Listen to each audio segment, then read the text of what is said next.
Halo teman-teman, selamat datang di Dapur Yuli. Hari ini saya akan berbagi lagi dengan teman-teman untuk membuat chiffon cake pandan asli dari tepung mocha ya. Jadi buat anak-anak yang memiliki kebutuhan khusus tidak bisa makan tepung terigu, kalian bisa coba resep ini karena resep ini enak banget, empuk banget, dan juga anak-anak pasti suka banget. Anak aku aja udah request terus ya. Yuk langsung kita buat ya. Halo teman-teman, selamat datang lagi di dapur aku. Hari ini aku mau berbagi dengan teman-teman untuk membuat resep baru aku dari tepung mocha ya teman-teman. Ini aku bikin chiffon cake rasa pandan. Jadi pandannya pandan asli ya, bukan pandan esen ya. Tapi kalau kalian merasa kurang hijau, kalian bisa kasih ke warna hijau atau pasta pandan warna hijau. Nah di sini saya sudah punya 5 butir kuning telur ya di sini. Oke. Saya kasih vanili bubuk, lalu di sini ada 5 butir putih telur. Di putih telurnya dikasih sedikit cream of tartar, atau kalau enggak kalian bisa pakai air jeruk nipis dan garam ya. Lalu di sini ada gula pasir, saya pakai 100 gram gula pasir untuk mengocok nanti putih telurnya. Lalu di sini juga ada sekitar 25 gram gula pasir untuk adonan yang ini. Lalu di sini saya pakai 65 ml santan ya, yang santan kara 1 saset itu ditambah 40 ml ini air pandan ya. Ini air pandan suji yang saya sudah endapkan ya teman-teman. Ini sekitar 45 ya, 45 gram. Lalu di sini ada 75 ml minyak goreng. Lalu di sini ada tepung-tepungan. Tentu aja pakai tepung mocha. Tepung mocha saya pakai 115 gram. Dan ada 10 gram tepung maizena atau tepung jagung. Nah bahannya hanya gampang ini aja. Karena kita bikin chiffon, saya akan pakai loyang chiffon ukuran 20 cm ya. Tidak usah dioles apa-apa loyangnya sama sekali ya teman-teman. Nah langkah pertama yang saya lakukan itu saya akan kocok dulu adonan ini ya. Adonan selain daripada si putih telur dan si gula pasir ya. Nah ini telurnya, kuning telurnya, si vanili sama kuning telurnya dikocok dulu. Ini pakai whisk, gak apa-apa ya teman-teman. Nanti untuk mixernya dipakai untuk kocok putih telur aja. Udah larut, kita masukkan si santannya.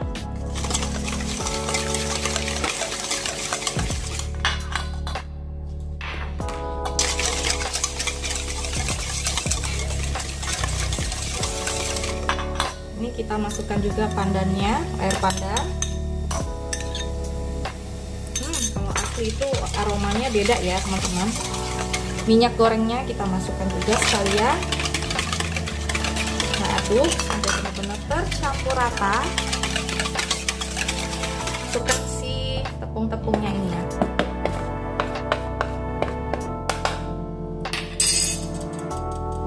Masukin aja ini.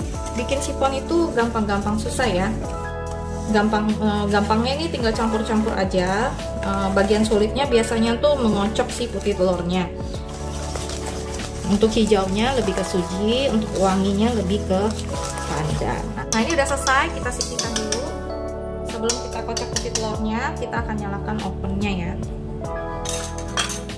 Nah teman-teman, ini kita sudah siapkan putih telur yang akan kita kocok ya. Nanti kita akan kocok dengan kecepatan 3 aja di mixer ini.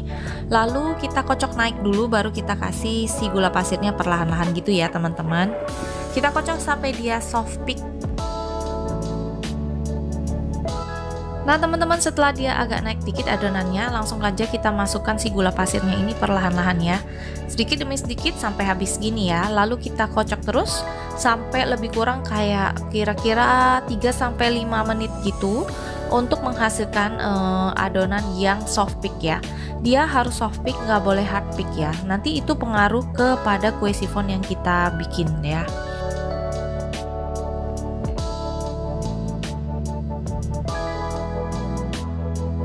Ambil adonan yang tadi. Nah ini akan kita masukkan perlahan-lahan ya teman-teman ke dalam sini ya. Ini kita ambil perlahan-lahan, kita cari konsistensi yang pas dulu.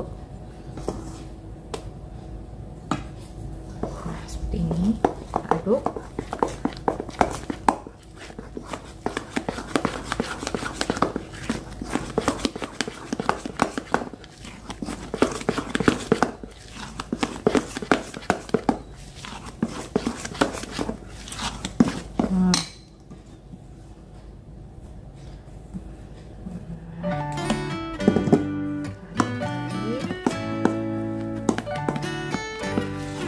Ini saya nggak pakai essence sama sekali ya teman-teman, asli dari pandan suji aja.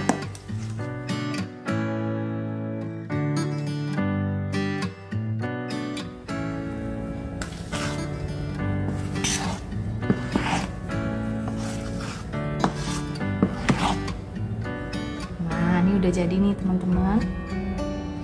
Aromanya udah pandan banget, ditambah ada santannya, jadinya lebih. Langsung masukkan ke dalam loyang sifonnya.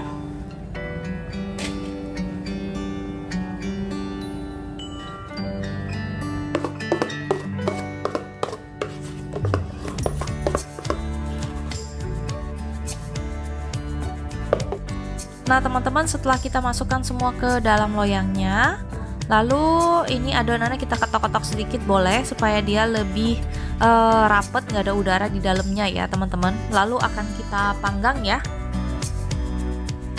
Nah teman-teman, ini udah dimasukin ke dalam oven ya, kita akan lihat ya. Setelah nanti 20 menit kita akan seset-seset dikit, baru kita panggang lagi sampai matang ya. Nah teman-teman, tadi kita panggangnya di suhu 140 sampai 150 derajat aja selama lebih kurang sekitar 20 sampai 22 menit. Ini udah berkulit, waktunya kita seset-seset dengan pisau yang kecil, yang tajam gitu ya. Nah teman-teman, ini kalian bebas ya, kalian mau seset jadi berapa. Kalau saya sesetnya jadi 4 aja. Fungsinya diseset itu supaya nanti pas dia sudah matangnya, bentuk dari si sifon ini tetap cantik ya, jadi nggak pecah-pecah gitu ya kulitnya.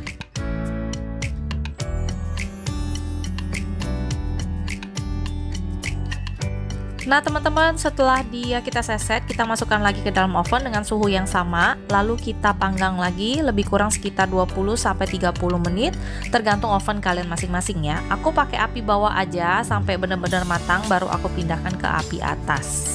Nah teman-teman, ini udah jadi, tuh jadinya kayak gitu. Nah setelah kita keluarkan, ini harus kita langsung balik ya teman-teman. Langsung kita balik aja seperti ini.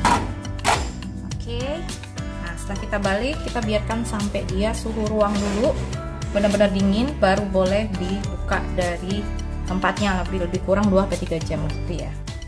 Nah teman-teman, setelah lebih kurang 2 jam ini udah set banget, bentuknya masih sama. Ini akan kita keluarkan dari loyang ya teman-teman. Caranya gampang banget, udah sering saya share ya cara membuka loyang sifon ala aku ya. Jadi aku pencet-pencet dulu sampingnya kayak gini. Nanti aku akan pakai pisau untuk khusus sifon untuk seset langsung ujung dari ujung ke ujung gitu, kayak gini ya. Aku ambil satu sisi yang udah paling bawah banget, paling minggir, lalu aku seset perlahan-lahan kayak gini ya, supaya rapi teman-teman. Jadi kalian tidak boleh ditarik turun gitu ya, jadi harus langsung jalan gitu. Nah ini kita buka dari loyangnya, lalu kita juga buka loyang tengahnya nanti ya. Ini wanginya tuh udah semerbak banget di rumah aku. Wangi pandannya itu kalau asli beda ya teman-teman, kalau sama essence doang gitu ya. Nah ini udah cakep banget tuh, permukaan pinggirnya juga udah berkulit seperti itu ya. Nah kulitnya boleh dibuang atau kalian mau keep juga boleh ya. Nah ini kita seset lagi bagian tengahnya supaya dia nggak nempel. Lalu untuk bagian bawahnya juga sama ya, kita pencet-pencet kayak gini dulu ya sampai dia copot. Nanti untuk bagian tengah, bagian dalamnya kita seset lagi pakai pisau, baru kita keluarkan dari loyangnya seperti ini. Nah ini bagian bawahnya dan ini bagian atasnya. Aku lebih suka kalau pakai bagian si atasnya untuk di sisi atas ya, bagian bawahnya untuk di sisi atas, karena menurut aku lebih cantik dan lebih rata kalau kita mau kasih topping macam-macam. Nah teman-teman, jadinya kayak gini. Ini lembut banget, terus wangi banget teman-teman ya, dan dia itu soft banget dan rasanya tuh nggak seret ya. Ini bener-bener enak banget, di luar ekspektasi aku kalau pakai tepung mokaf tuh bisa seenak ini. Dan ini adalah sifonnya udah set banget. Aku potong, kasih teman-teman lihat betapa lembutnya kan pas dipotong sama pisau itu, sampai aku geser-geser pisaunya itu sampai bener-bener kayak lembut banget berasanya teman-teman. Dan teksturnya juga halus, nggak terlalu kering, pas banget. Dan ini ciwi banget, anak aku aja sampai request terus minta dibikinin lagi dan lagi gitu ya. Nah, untuk sifon ini kalau udah lewat 1 malam gitu akan lebih baik ditaruh di kulkas ya teman-teman. Dimakan dingin pun anak aku tuh suka banget karena tetap soft dianya ya. Nah, teksturnya seperti ini, dalamnya juga gak padat, bener-bener rongganya lentur banget kayak gini kuenya. Bener-bener anak aku suka banget. Nah, kalian bisa coba di rumah kue ini ya teman-teman. Sampai di sini dulu resep dari aku hari ini. Semoga resep ini bisa jadi inspirasi buat kalian semua bikin resep-resep yang menarik dan sehat buat anak-anak. Sampai jumpa di resep berikutnya. Dadah!